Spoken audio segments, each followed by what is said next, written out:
घर इधर से 100 किलोमीटर दूर है, रहने के लिए कोई जगह नहीं है इधर। रात को बहुत मुश्किल हो जाता है रहने के लिए भी। हर बच्चों को बहुत उम्मीदें होती हैं, बच्चे तो छोटे हैं, उनको क्या पता है पापा कहाँ गया है। बहुत सोचते होंगे पापा पता नहीं गया कहीं, हमारे के लिए कुछ लेके आएगा। जब हम घर जाएंगे उनको क्या दिखाएंगे, हमारे पास तो है कुछ नहीं। किताबें लेनी होती है तो जेब में पैसा नहीं होता है।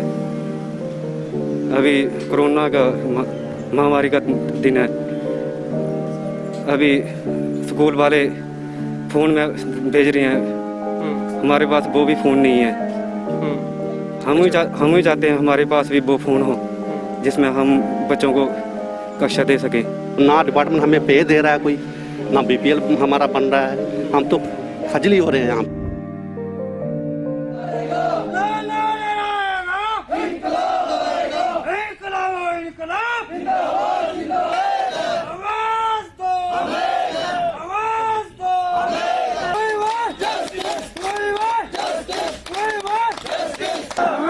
नमस्कार, लेटर जम्मू वर्चुअल में मैं नितिन कनोत्रा आप सभी का स्वागत करता हूं।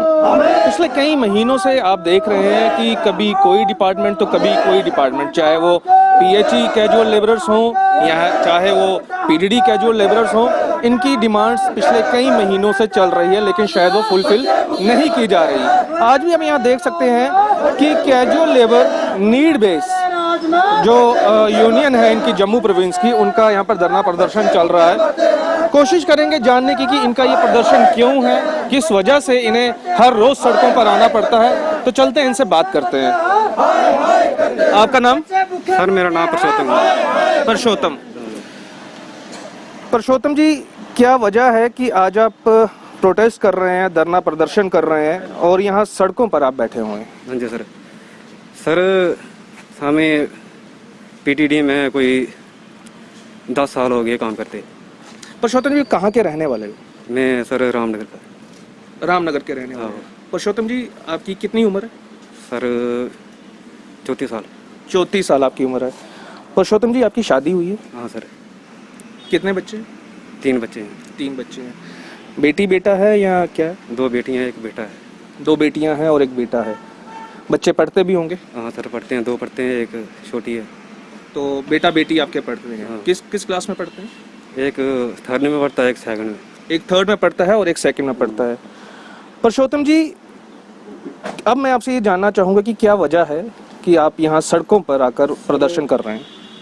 हम रामनगर के 25 लड़के हैं, हमें कोई 3 महीने बेइज्जती दी गई है, उसके बाद हमें आज तक बेइज्जती नहीं मिली है। ये कितनी देर होगी आपको वेजेस ना मिले हुए? कोई 7-8 महीने हो गए। 7-8 महीने से आपको कोई सरकार की तरफ से पैसा नहीं मिला। परसोत्तम जी, मुझे एक चीज़ बताओ कि अगर आपको इतने महीनों से पैसा नहीं मिला तो आपके जो 3 बच्चे हैं या जो आपकी फैमिली है, घर परिवार है, उसे आप किस तरह से चला रहे हैं? सर तभी हम रोड पर पहुंच गए, ये वजह बहुत मुश्किल है। तो कभी आपके घर से कोई ऐसा सवाल आपको आया हो या फ़ोन आया हो कि परसोत्तम जी पैसों की बड़ी सख्त ज़रूरत है या घर पे कोई ऐसी चीज़ की ज़रूरत आन पड़ी है जो करना बड़ा ज़रूरी है और उस समय आपको ये लगा हो कि मेरी जेब में तो पैसा ही कोई नहीं? सर घर इधर से 100 किलोमीटर दूर है, रहने के लिए कोई जगह नहीं है इधर। रात को बहुत मुश्किल हो जाता है रहने के लिए भी। आज 4-5 दिन हो गए इधर जम्मू में, खाने के लिए पैसा कुछ नहीं है, तो मुश्किल तो बहुत है। सरकार से हम यही चाहते हैं कुछ न कुछ हमारे के लिए किया जाए। परसोत्तम जी, कभी ऐसा हुआ कि जैसा आप बता रहे हो कि 100 किलोमीटर घर आपका दूर है यहाँ से, तो जब आप घर पे जाते हैं तो आपके बच्चे आपसे कोई डिमांड करते हों और वो आप पूरी ना कर पाए हों? सर बच्चों को बहुत उम्मीदें होती हैं, बच्चे तो छोटे हैं, उनको क्या पता है पापा कहाँ गया है। वो सोचते होंगे पापा पता नहीं गया कहीं, हमारे के लिए कुछ लेके आएगा। जब हम घर जाएंगे उनको क्या दिखाएंगे, हमारे पास तो है कुछ नहीं। तो कभी आपके साथ परसोत्तम जी ऐसा हुआ कि आपके बच्चों ने उम्मीदें लगाई हों और आप घर पे खाली हाथ गए हों और उनका वो मासूम चेहरा देखकर आपको ऐसा लगा हो कि कब मेरे अच्छे दिन आएंगे? सर ऐसा तो कोई इंसान नहीं होता जिसको उम्मीद नहीं होती है। उम्मीद हर इंसान रखता है, मगर जब हम घर जाते हैं तो बीबी या बच्चों को या माँ प्यो को क्या दिखाना है, उनसे चेहरा छुपाना पड़ता है। यानी कि आपका ये कहने का मतलब है कि जब आप घर जाते हैं और आपकी जेब में कोई पैसा नहीं होता तो आपको मुंह छुपाना पड़ता है। तो पुरुषोत्तम जी, और किस किस तरह के चैलेंजेस आपकी ज़िंदगी में आ रहे हैं, किस किस तरह की परेशानियां आपके सामने आ रही हैं जो आप इस टाइम देखकर भी अनदेखा कर रहे हैं, क्योंकि पिछले 7 महीनों से आपको जो है वेजेस नहीं मिले? सरकार से, डिपार्टमेंट से ये उम्मीद है हमारे कुछ दिन अच्छे आएंगे, उम्मीद लेके बैठे हैं। आज ये दिन देखने पड़ रहा है रोडों में। तो पुरुषोत्तम जी, यानी अब आपको क्या लगता है कि इस तरह से धरना प्रदर्शन करके, क्योंकि यहाँ पर सिर्फ आप ही नहीं, आपके साथ काफ़ी लोग यहाँ पर धरना प्रदर्शन कर रहे हैं जिनको घर की काफ़ी सारी तकलीफ़ें होंगी, तो क्या उम्मीदें लेकर आप यहाँ पर आए हो कि प्रशासन की तरफ से या आपके डिपार्टमेंट की तरफ से आपको दिया जाए? हम डिपार्टमेंट से भी ये चाहते हैं हमारे के लिए कुछ किया जाए, हमारे भी अच्छे दिन आए, हम भी घर का अच्छा खर्चा, बच्चों का गुजारा चला सकें। शुक्रिया पुरुषोत्तम जी हमसे बात करने के लिए, और उम्मीद है कि प्रशासन और आपका डिपार्टमेंट जल्द ही आपकी बातें सुनेगा और आपकी जो डिमांड्स हैं उनको पूरा करेगा। तो ये थे हमारे साथ पुरुषोत्तम जी। अब एक और यहाँ पर हैं, इनसे भी बात करने की कोशिश करेंगे, जानेंगे कि इनका क्या दुख दर्द है और किस लिए ये यहाँ पर प्रदर्शन करने आए हैं। सर, आपका नाम? सर मेरा नाम विनोद कुमार है। विनोद जी, आप कितनी देर से इस डिपार्टमेंट में काम कर रहे हैं? सर हमें तो अभी 10-12 साल हो गए यहाँ पे। तो वो हम जब पहली या 2 तारीख होती है तो हमें बोलते हैं पापा आप काम पे जाते हो, आपको पे नहीं मिली? हमें नहीं मिली, मिल जाएगी 1-2 दिन में मिल जाएगी। बोले आप रोज काम पे जाते हो, आपको पे क्यों नहीं मिलती? बड़े पापा जाते हैं उनको पे मिल जाती है, आपको क्यों नहीं मिलती? हमें भी मिल जाएगी। बस सर यही आश्वासन देते रहते हैं बच्चों को, क्या करेंगे? ना गवर्नमेंट से मिल रहा है, ना कुछ इधर से मिल रहा है। हम तो पूरी तरह खजली हो गए हैं सर। शुक्रिया सर हमसे बात करने के लिए।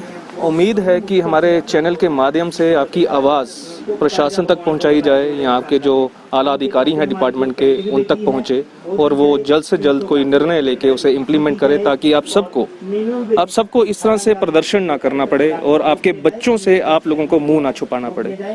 तो ये कुछ लोग थे जो यहाँ पर धरना प्रदर्शन कर रहे हैं, casual labour union Jammu province के।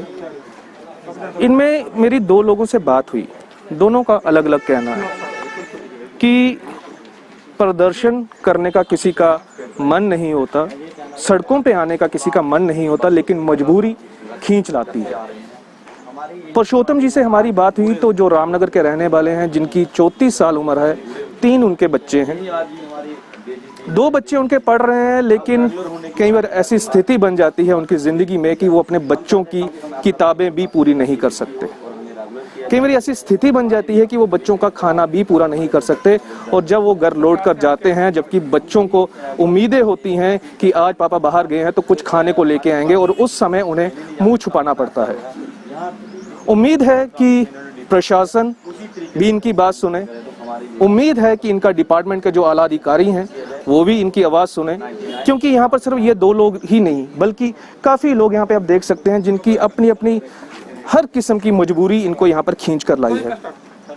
ग्रेटर जम्मू वर्चुअल के माध्यम से हम कोशिश करेंगे कि इनकी आवाज़ प्रशासन तक पहुँचाई जाए और वो जल्द से जल्द कोई निर्णय लेकर उसे इम्प्लीमेंट करें, ताकि ये लोग भी अपने घर खुशी से जाएं, अपने बच्चों के साथ खुशी से रह पाएं, उनसे इन्हें मुंह ना छुपाना पड़े।